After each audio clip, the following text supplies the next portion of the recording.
스가랴 14장. 주님의 날이 온다. 그날이 오면 약탈자들이 너희 재산을 약탈하여다가 너희가 보는 앞에서 그것을 나누어 가질 것이다. 내가 모든 이방 나라를 모아서 예루살렘과 싸우게 하겠다. 이 도성이 함락되고 가옥이 약탈당하고 여자들이 겁탈당하고 이 도성의 주민이 절반이나 사로잡혀 갈 것이다. 그러나 이 도성 안에 나머지 백성은 살아남을 것이다. 주님께서 나아가셔서 이방 나라들과 싸우실 것이다. 전쟁 때에 싸우시던 것처럼 하실 것이다. 그날이 오면 주님께서 예루살렘 맞은편 동쪽 올리브산 위에 발을 디디고 서실 것이다. 그러면 올리브산은 한가운데가 갈라져서 동서로 뻗은 깊고 넓은 골짜기가 생길 것이다. 산의 반쪽은 북쪽으로, 다른 반쪽은 남쪽으로 옮겨질 것이다. 그 산 골짜기는 아셀까지 미칠 것이다. 너희는 유다 왕 우시야 때에 지진을 만나 도망간 것 같이 주님의 산 골짜기로 도망할 것이다. 주 나의 하나님이 오신다. 모든 천군을 거느리시고 너희에게로 오신다. 그날이 오면 햇빛도 차가운 달빛도 없어진다. 낮이 따로 없고 밤도 없는 대낮만이 이어진다. 그때가 언제 올지는 주님께서만 아신다. 저녁 때가 되어도 여전히 대낮처럼 밝을 것이다. 그날이 오면 예루살렘에서 생수가 솟아나서 절반은 동쪽 바다로 절반은 서쪽 바다로 흐를 것이다. 여름 내내 겨울 내내 그렇게 흐를 것이다. 주님께서 온 세상의 왕이 되실 것이다. 그날이 오면 사람들은 오직 주님 한 분만을 섬기고 오직 그분의 이름 하나만으로 간구할 것이다.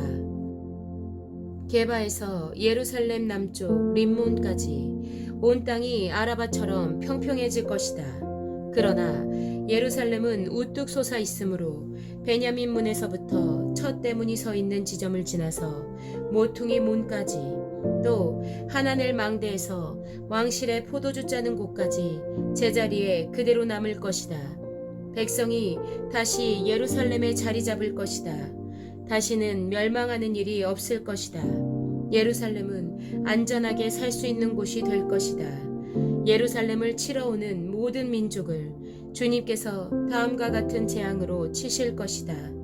그들이 제 발로 서 있는 동안에 살이 썩고 눈동자가 눈구멍 속에서 썩으며 혀가 입안에서 썩을 것이다. 그날이 오면 주님께서 보내신 크나큰 공포가 그들을 휩쌀 것이다.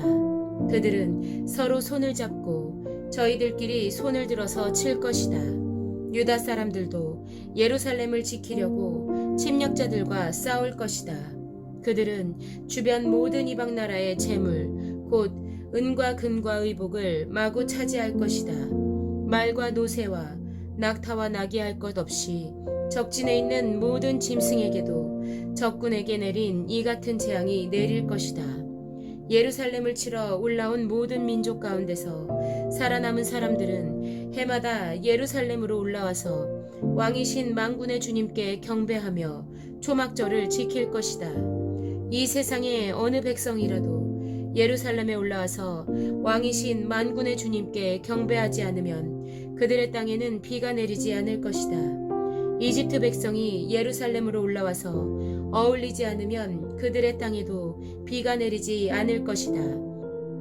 주님께서는 초막절을 지키러 올라오지 않는 이방 나라들에게 내리실 그 똑같은 재앙을 그들에게도 내리실 것이다.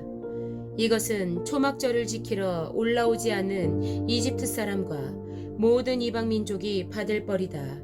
그날이 오면 말방울에까지 주님께 거룩하게 바친 것이라고 새겨져 있을 것이며 주님의 성전 안에 있는 모든 솥이 제단 앞에 있는 그릇들과 같이 거룩하게 될 것이다. 예루살렘과 유다에 있는 모든 솥도 만군의 주님께 거룩하게 바친 것이 되어 제사를 드리는 사람들이 와서 그 솥에 제물고기를 삶을 것이다. 그날이 오면 만군의 주님의 성전 안에 다시는 상인들이 없을 것이다.